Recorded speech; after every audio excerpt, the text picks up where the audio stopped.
అందరికీ నమస్కారం. ఈ రోజు మన ఛానల్ కి ప్రముఖ ఆధ్యాత్మిక జ్యోతిష శాస్త్ర వాస్తు పండితులు శ్రీ వైవిఎస్ఎస్ గిరిరావు గారు వేచేసి ఉన్నారు. నమస్కారం గురుగారు. నమస్తే అమ్మడు. గురుగారు, ఈ శ్రావణ మాసంలో మీనరాశి వాళ్ళకి ఎటువంటి ఫలితాలు ఉంటాయి? ఆరోగ్యపరంగా, వ్యాపారం పరంగా, కుటుంబం పరంగా వాళ్ళు ఎట్లాంటి నియమాలు పాటించాలి? కలహాలు రాకుండా ఉండడానికి ఎటువంటి జాగ్రత్తలు తీసుకోవాలి? క్లుప్తంగా వివరించగలరా? అలాగే చిట్టి తల్లి, అందరికీ శుభోదయం అండి. మనం ఆగస్టు మాసంలో రాసుల్లో చివరి రాశి అయింది, ఉభయోదయ రాశి చెందినటువంటి మీనరాశి వాళ్ళకి ఎటువంటి ఫలితాలు కలగబోతున్నాయో తెలుసుకుందాం. ఎందుకంటే ఈ మాసంలో మీరు అసలు కంగారు పడాల్సిన అవసరమే లేదు. అడ్డంకులు అధిగమించలేనివి ఏమీ కావు. మీరు ఎదుర్కొనే పరిస్థితులకు ఇతరులు చాలా భయానకంగా, కఠినంగా అనిపించవచ్చు. మీకు చాలా సింపుల్గా అనిపిస్తాయి. మీలోని భావాలు, సవాళ్ళను మీరు ఎంతో సునాయాసంగా, చాలా ప్రశాంతంగా దాటడానికి ఈ రాశి వారి స్వభావం మీకు ఎంతో ఉపయోగపడుతుంది. నల్లేరు మీద బండిలాగా వెళ్ళిపోతుంది.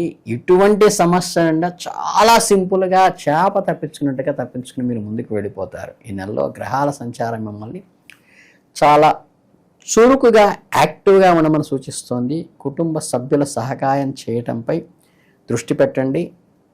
మీ సహాయం ప్రత్యక్షంగా కాకుండా పరోక్ష మార్గాల్లో ఉంటే మీకు వారికి కూడా ఎంతో మేలు జరుగుతుంది. ఉదాహరణకు ఎవరైనా ఆర్థిక ఇబ్బందుల్లో ఉంటే వారికి నేరుగా డబ్బు అప్పుగా ఇవ్వటం కాకుండా, తర్వాత బంధాలు పాడు చేసుకునే అవకాశం లేకుండా వారికి ఎవరి చేతైనా ఇప్పించటము, ఆ ఇచ్చేవారిని వారికి జత చేయటం ద్వారా మీ బంధానికి ఇబ్బంది లేకుండా వారికి సహాయం అందే విధంగా మీ ఆత్మగౌరవానికి ఇబ్బంది కలగకుండా మీ ఇద్దరి మధ్య ఆరోగ్యకరమైన పరస్పర అవగాహన కూడిన సంబంధాలు పునాది పడటానికి ఉపయోగపడుతుంది. ఈ రకంగా సహాయం దీర్ఘకాలంలో మంచి ఫలితాలను ఇస్తుంది. ఈ నెలలో మీరు ఎదుర్కొనే ప్రతికూల పరిస్థితులు కూడా ఓపికతో ముందుకు సాగినట్లయితే మంచిగా మీరు పరిపూర్ణమైన ఫలితాలను పొందుతారు. వ్యాపార రంగంలో ఉన్న వాళ్ళు మీనరాశి జాతకులైనట్లయితే ఈ నెల మీకు అద్భుతమైన అవకాశాలను ఇస్తోంది. మీ ఊహకు కూడా అందని రీతిలో దాదాపుగా అనంతమైన అవకాశాలను ఇస్తోంది. అంటే ప్లెంటీ ఆఫ్ ఆపర్చునిటీస్ మీకు రాబోతున్నాయి. అలాగే మీ వ్యాపారాన్ని విస్తరించడానికి, మల్టిపుల్ డైరెక్షన్లో విస్తరించడానికి బాగా ఉపయోగపడుతుంది. మీరు ఇప్పటికే ఉన్న మీ వ్యాపారంలో వ్యూహాలను పూర్తిగా మార్చేయాల్సిన అవసరం కూడా లేదు. కేవలం చిన్న చిన్న మార్పులు చేయడం ద్వారా, కొత్త ఆలోచనలు జోడించడం ద్వారా అద్భుత ఫలితాలను సృష్టించవచ్చు. మీ ఆలోచన విధానం చాలా చురుగ్గా ఉంటుంది. మార్కెట్లో వస్తున్న మార్పులను ముందుగానే పసిగట్టి అందుకు అనుగుణంగా వ్యాపారం చేయగలుగుతారు. ఈ కాలాన్ని కొత్త ఆవిష్కరణలకు, ప్రయోగాలకు ఉపయోగించుకోండి. మీ వ్యాపారాన్ని ఎప్పటికప్పుడు డైనమిక్గా చేసుకోండి. అలాగే భవిష్యత్తులో ఎదురుంటే నిర్ణయాల్ని, అనిశ్చిత పరిస్థితుల నుంచైనా మిమ్మల్ని మీరు కాపాడుకోండి. పోటీదారుల కంటే అడుగు ముందుండటానికి ప్రయత్నించండి. అలాగే సృజనాత్మక ఆలోచనలో, ఆచరణలో పెట్టడానికి వెనగాడకండి. ఎందుకంటే గ్రహాలు మీకు అనుకూలంగా ఉన్నాయి కాబట్టి మీరు పెట్టే ప్రతి శ్రమకు రెట్టింపు ఫలితం వస్తుంది. ఇక ఉద్యోగం చేసేవాళ్ళైతే ఈ మీనరాశి జాతకుల పరిస్థితి కొంచెం భిన్నంగా అనిపించవచ్చు. మీపై ఉన్నతాధికారుల నుండి ఒత్తిడి కలగవచ్చు. మీరు పనిచేస్తున్న వాతావరణంలో కొన్ని పరిమితులు, కట్టుబాట్లు ఉండి ఒక టైట్ పొజిషన్ రావచ్చు. మీ స్వేచ్ఛకు, ఆలోచనలకు అడ్డుకట్ట వేస్తున్నారేమో ఈ బోర్డర్ వల్ల అనే అవకాశం ఉండొచ్చు. అయినప్పటికీ ఈ పరిమితుల మధ్య కూడా మీ ఎదుగుదలకు అవసరమైన అవకాశాలు చాలా పుష్కలంగా ఉన్నాయి అనేది గమనించండి. ఎక్కడో కొత్త అవకాశాల కోసం వెతుక్కోవడం కంటే మీకు అందుబాటులో ఉన్న అవకాశాలను చేబుచ్చుకొని కొత్త వ్యూహాలతో ముందుకు సాగటం అలవాటు చేసుకోండి. మీ చేతిలో ఉన్న పనిని, మీకున్న వనరులను ప్రాపర్గా ఎలా ఉపయోగించుకోవాలో తెలుసుకోండి. కొన్నిసార్లు తర్కానికి అందని విషయాలు కూడా మనసుకు తెలుస్తాయి. ఈ నెలలో మీ అంతర్దృష్టికి చాలా చురుకుగా ఉంటుంది. దాన్ని అనుసరించండి. మీ దగ్గర ఉన్న మరణను, నైపుణ్యాన్ని పూర్తిగా వినియోగించుకోండి. ఈ విధానం మిమ్మల్ని ఎలాంటి సవాళ్ళను ఎదుర్కొని చేస్తుంది. సహోద్యోగులతో సఖ్యతగా మెలగండి. మీరు చేసే పనిలో నాణ్యతనే ప్రధానము, లంసం కాదు. మీ పనితీరు చేసుకుంటూ ముందుకు వెళితే ఆటోమేటిక్గా మీరు టిక్ పడి మీకు 10 మంది గౌరవ మర్యాదలు ఒక్కసారిగా లభిస్తాయి. ముఖ్యంగా ప్రేమ వ్యవహారాలు కనిపిస్తే మీరు మీ ఊహాశక్తి కొంచెం కళ్ళెం వేయండి. మీ మనసును గుర్రంలాగా పరిగెడుతూ ఉంటుంది, దాన్ని కొద్దిగా ఆపండి. మీ భాగస్వామి ప్రవర్తనలో చిన్న మార్పులు వచ్చినా సరే మీరు 100 రకాలుగా ప్రతికూల కారణాలు ఊహించుకొని ఆందోళనకు గురవుతారు.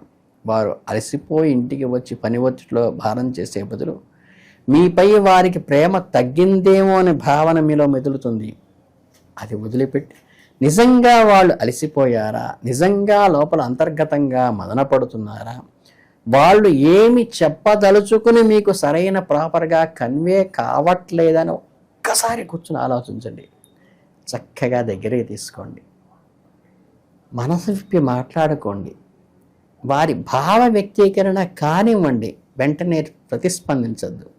పూర్తిగా వాళ్ళు చెప్పటం అయ్యాక వాళ్ళ భావాన్ని సరైన కోణంలో అర్థం చేసుకొని చక్కగా దగ్గరగా తీసుకొని వారి మానసిక క్షోభకు చాలా సింపుల్ పరిష్కారం మీకు స్ఫురిస్తుంది. అది వారికి ప్రపోజ్ చేసి ఆనందదాయకమైన వాతావరణాన్ని పెంపొందించుకోండి. అలాగే మరోవైపు ఈ నెలలో ఈ పౌర్ణమి తర్వాత గ్రహస్థితులు చాలా వరకు ప్రశాంతంగా ఉండటానికి సూచిస్తాయి. అంటే మీ జీవితంలో పెద్ద పెద్ద ఉపద్రవాలను కానీ అనుకోని విపత్తులను కానీ సంభవించే అవకాశం చాలా తక్కువగా ఉంటుంది. మీ ప్రశాంతతకే మీకు ఒక వరం లాంటిది.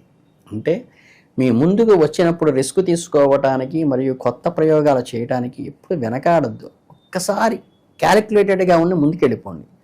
కొత్త అభిరుచికి ప్రయత్నించవచ్చు. ధైర్యంగా ప్రారంభించండి.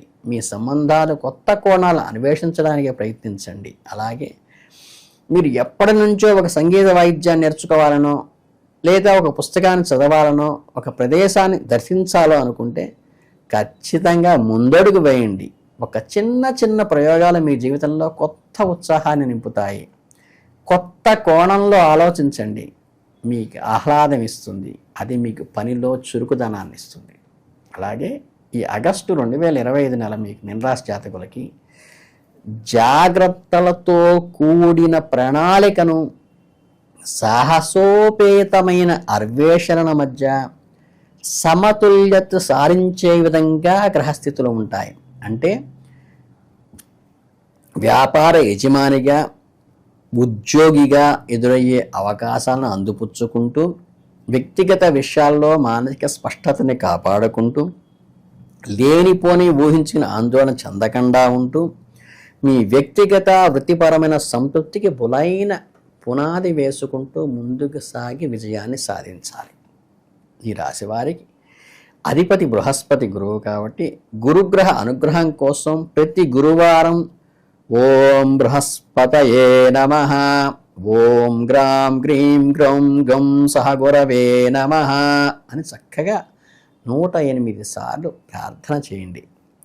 అవి మీకు స్పష్టంగా రాలేదనుకోండి, చక్కగా వీలైనంత వరకు పచ్చని వస్త్రాలు, పసుపు పచ్చని వస్త్రాలు వేసుకోవడానికి ప్రయత్నించండి. అలాగే స్వామివారికి పచ్చని వస్త్రాలకు చీర రవిగుడ్డ అమ్మవారికి పట్టడానికి ప్రయత్నించండి. ఇంకా సున్నితమైనది, గురుర్బ్రహ్మ గురుర్విష్ణు గురుర్దేవో మహేశ్వరః గురుర్ సాక్షాత్ పరబ్రహ్మ తస్మై శ్రీ గురవే నమః. ఈ ఒక్క శ్లోకం 11 సార్లు రోజు ప్రశాంతమైన మనస్సుతో ఇదే స్పీడ్లో చేయండి. గురువు అనుగ్రహం కలుగుతుంది. మంత్రాలు స్పష్టంగా పలకలేమని బాధపడద్దు. గురువు అనుగ్రహం కలగటానికి చక్కగా దత్తుల వారి చరిత్ర పారాయణ చేస్తే కూడా గురు అనుగ్రహం కలుగుతుంది.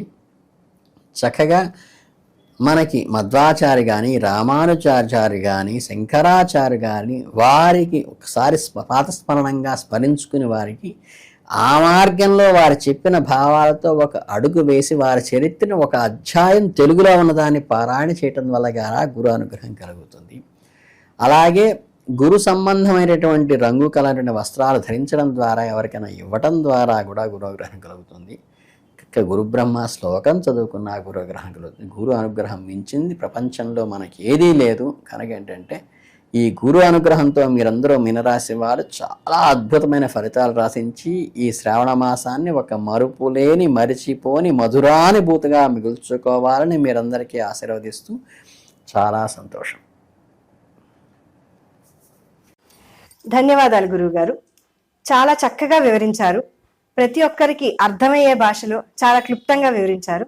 మీరు చెప్పిన పరిహారాలన్నీ పాటించి మన ప్రేక్షకులు కూడా తగిన జాగ్రత్తలు తీసుకొని చక్కగా ఉండాలని కోరుకుంటున్నాను. ధన్యవాదాలు.